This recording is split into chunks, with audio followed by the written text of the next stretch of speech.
Tonight we continue our special annual series featuring Second World War veteran Allan Brunsden.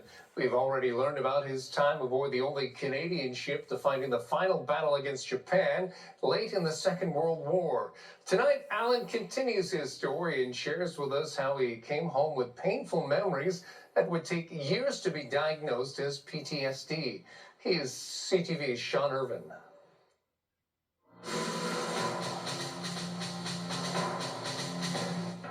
In the final days of Imperial Japan, its desperate leaders sent young men on a one-way mission.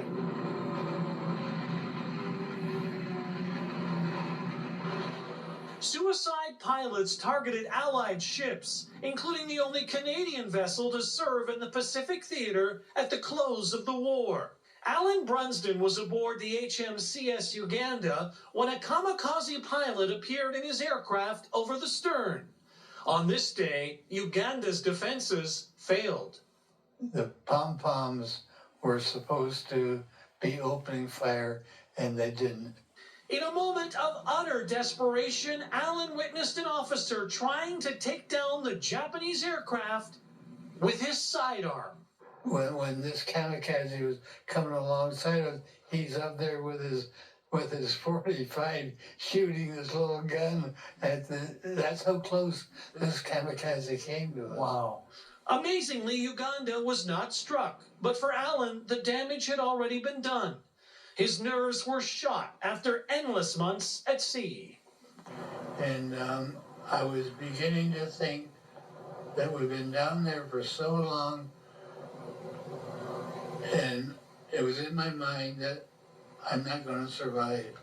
And I think that this is where, in the beginning, where I got PTSD. Of course, in 1945, PTSD was neither recognized nor treated. So like many wartime servicemen and women, Allan buried his thoughts and moved on, eventually raising 2 children with the love of his life, Doris. But the memories of war would overwhelm him. In time, a diagnosis of PTSD was made. Allan was given a support dog and access to treatment at Parkwood Veterans Care.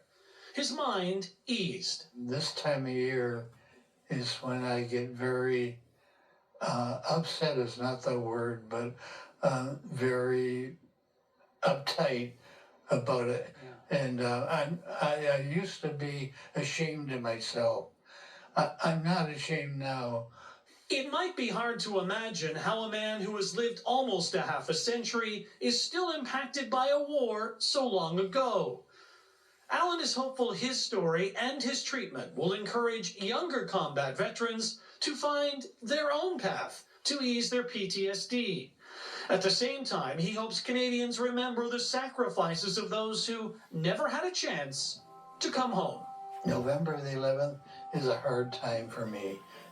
Exceptionally hard.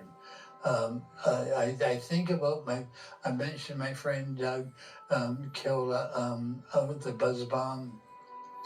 I think of the one that was shot down in the Air Force. And as he does, he warns today's political leaders to remember what it was like to lose a generation to war. I think about that a lot, about what life would be if they hadn't been killed. Would I still be friends with them?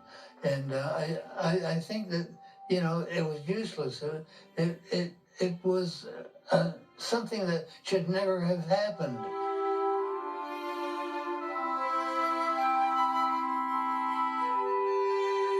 Wise words from a man we should all listen to, and not just at this time of year. Thank you, Allan Brunsden. In London, Sean Irvine, CTV News.